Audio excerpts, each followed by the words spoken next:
Hello everyone, welcome to my YouTube channel UPSC easy way. Hope you are hope you are well. देखो, आवाज़ की थोड़ी problem हो रही है। तो प्रीलिम्स तो हो गई है। अब जैसे भी आपकी प्रीलिम्स गई, अगर आपने अच्छे स्कोर किया हो तो कॉन्ग्रेचुलेसन्स। एंड आप मेंस का प्रिपरेशन करिए। एंड अगर आपका स्कोर कहीं रह रहा है थोड़ा सा, उसके लिए प्रीलिम्स अगर छूट रहा है तो आपको अब क्या है ना, इन चीज़ से निकलनी होगी। इन चीज़ से निकलनी क्यों होगी कि देखो, अब 1 वीक तो हो गई एग्ज़ाम के। तो आप अब कितने टाइम लोगे भाई? इन चीज़ से आपको तो निकलनी तो पड़ेगी ना आज न कल। तो देखो, इसके रिगार्डिंग ना मैंने कुछ रूल्स बनाए हैं कि मतलब होता क्या है ना, बच्चे सबको ना कि बहुत ज़्यादा वो परेशान हो जाता है इन चीज़ को लेके। मतलब क्या कि वो सोचने लगता है कि यार अब तो मेरा कुछ हो ही नहीं रहा है, पता नहीं क्या होगा। मेरा फोर्थ अटेम्प्ट है, थर्ड अटेम्प्ट है, सेकेंड है। एंड बहुत कुछ होता है यार, माइंड में चलता है। तो आपको क्या है कि ये चीज़ आपको नहीं सोचनी है। पहली चीज़ क्या है कि देखो, मैंने कुछ रूल्स बनाए हैं आपको इन चीज़ से निकलने में हेल्प करेगी। देखो, रूल नंबर फर्स्ट है कि आपको प्रॉपर रेस्ट लेनी है। Proper rest in the sense ऐसा है कि आपको थोड़ा सा टॉक्सिसिटी से बाहर निकलनी पड़ेगी। यार, आपके अगर आसपास अच्छे आदमी नहीं हैं, आप अगर घर से बाहर हो, तो आप अपने में टाइम दो।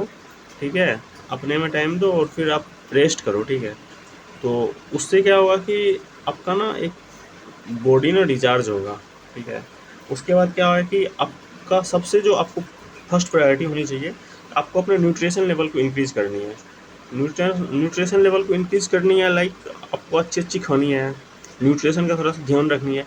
देखो क्या होता है ना कि साल भर पढ़ के ना बच्चे का माइंड एग्जॉस्ट हो जाता है। एंड अगर आप घर से बाहर हो तो मोस्टली प्रोबेबिलिटी है कि आप में न्यूट्रिशन डिफिशियंसी का कुछ हो जाता है थोड़ा बहुत। प्रॉपर पढ़ने में इतना ध्यान नहीं होता है खाने का। तो आपको न्यूट्रिशन लेवल मेंटेन करनी है। उसके बाद आपको अपने फिटनेस पे ध्यान देनी है। इसके लिए आप कुछ भी कर सकते हो, लाइक रनिंग कर सकते हो, मेडिटेशन कर सकते हो, जॉगिंग कर सकते हो, जिम जा सकते हो थोड़े से। देखो, ऐसा है ना कि आप अगर आप ये सोच रहे हो कि यार मैं मेरे को अभी अब तो मेरी से पढ़ाई नहीं होगा एंड मैं कैसे कर पाऊँगा, तो आपको ये सारी फालतू की बात सोचनी ही नहीं है। यार देखो, जब यूपीएससी का अगले अटेम्प्ट होगा ना, उसमें सब इक्वल हो जाता है। आप कोई भी अटेम्प्ट वाले क्यों ना हो, पहले का भी वही है यूपीएससी की नज़र में। एंड फोर्थ फिफ्थ का भी वही है, इसीलिए आपको सोचनी ही है। तो आपको ये सब चीज़ थोड़ी सी ध्यान देनी है, न्यूट्रिशन लेवल बढ़ानी है, फिटनेस पे ध्यान देनी है, मेडिटेशन करनी है। इससे आपका माइंड रिलैक्स होगा, रिचार्ज होगा। अच्छी चीज़। और आप अभी आपको ये सब चीज़ सोचनी नहीं है फालतू का कुछ भी कि मेरे को क्या करनी है। मतलब कुछ भी निगेटिविटी से आपको दूर रहनी है। ठीक है, तो ये चीज़ आपको करनी है। दूसरा कि देखो क्या है ना कि इन चीज़ के बाद क्या है कि आपको ना, मतलब कि ऐसा है कि आपको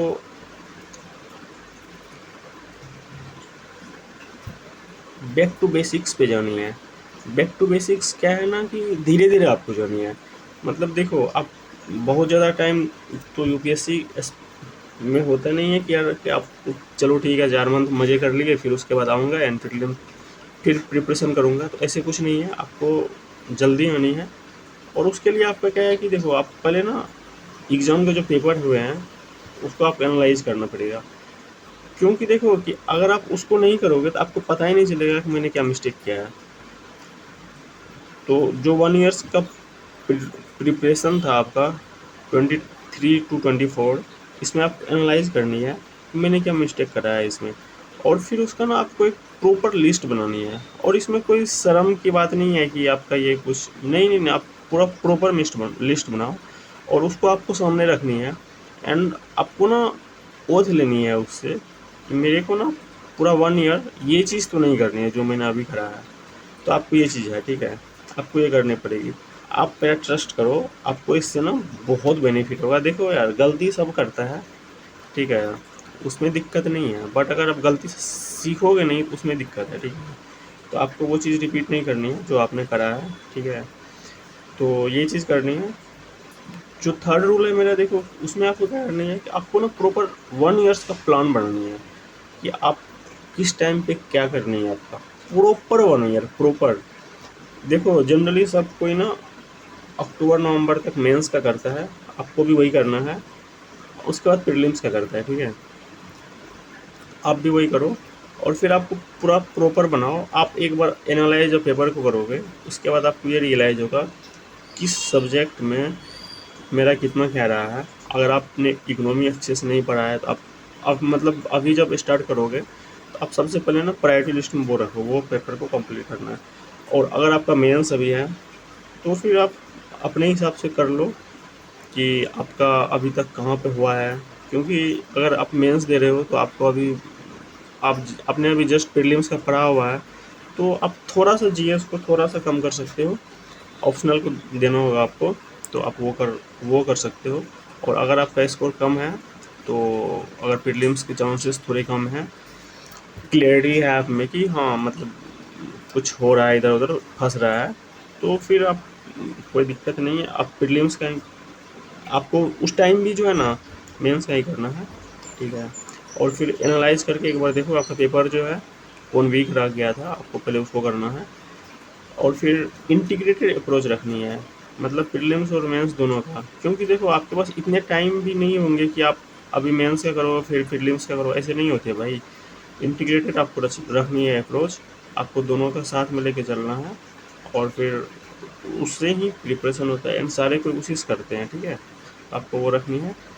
और जो रूल नंबर 4 है, जो सबसे इम्पोर्टेंट है, कि भाई इस बार डबल मेहनत। अगर आपका स्कोर 60 प्लस है तो ट्रस्ट मी कि आपका प्रीलिम्स के इनके प्रिपरेशन है।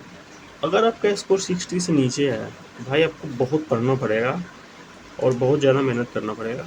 तो आप ऐसे कर सकते हो कि आप थोड़ा सा पढ़ने का जो है ना वो चीज़ ठीक रखो, कि एक प्रॉपर माइंडसेट से पूरा रिलैक्स होकर मैं पढ़ाई करूँ 10 to 12 hour per day. And अभी से ही, ठीक है, थोड़ा रेस्ट करके इसके बाद स्टार्ट करना जब होगा उसके बाद आपको पढ़ना पड़ेगा। देखो क्या होता है ना, साल भर बीतने में ज़्यादा टाइम नहीं होता है, तो आपको अभी पूरा रेस्ट नहीं करनी है।